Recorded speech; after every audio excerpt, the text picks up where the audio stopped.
I have two NanoStation locoM2 deployed along with a NanoStation M2 dual-port unit configured as a bridge. There is a NanoStation locoM2 on the campground acting as a local access point, AP, and the NanoStation M2 dual-port bridges the local AP network traffic down the swamp 800 feet away to another NanoStation loco which is connected to a switch/router on the internet.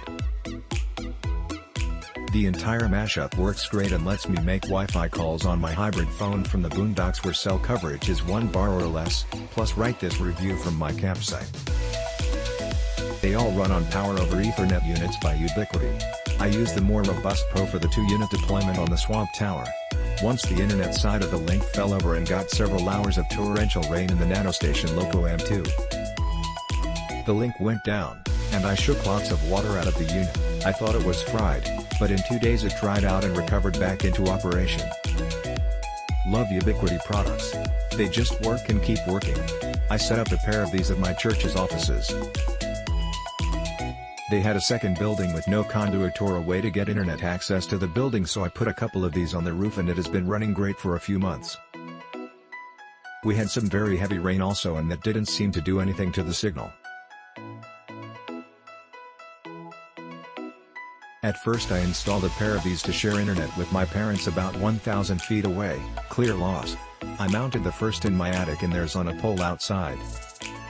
At the 40 MHz airMax on setting, it caused all kinds of errors. I turned off airMax and lowered the BW to 20 MHz and the link worked pretty reliable. I found time to mount mine outside. Now I am using the 40 MHz BW with airMax and the link is perfect. Awesome devices for the price. Effectively, this setup allowed my parents to cancel their internet service, saving them $50 a month. I used this to beam the internets over to my parents' house, and it works great. Seriously though, I bought 2 of these. I placed one at my house and the other at my parents' house across the street. I won't go into detail on my exact technical setup, but essentially they are acting like there is a physical cable going between our 2 houses. I choose the 2.4 GHz band over the 5.8 GHz as these are going through a few walls on both ends, and 2.4 GHz can penetrate walls better. I did not want to run cables. I guess I'm just lazy. But hey, this setup works great, going about 50 yards and through a few walls. I made a quick stand for each of these by cutting a PVC pipe to size and drilling into a piece of 2x4, see pictures.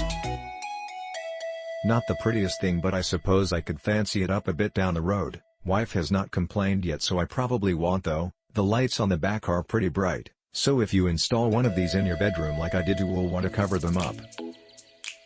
I use a small piece of black foam, not shown in the picture, but you could use a piece of black electrical tape or anything really that would cover up the lights.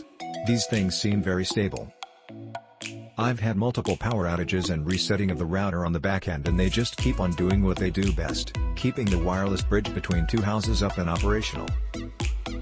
I got 2 of these to bridge my network to my parents' next door. It works.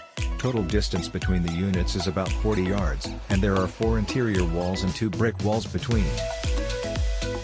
I get full strength signal. Setup was a bit tricky. I had to set up static IPs and set one unit as AP and other as station with bridging mode on. Problem is that after setting the static IPs, I cannot access the setup software via the new IP or the original IP. Click the link under this video for more details, reviews and current pricing.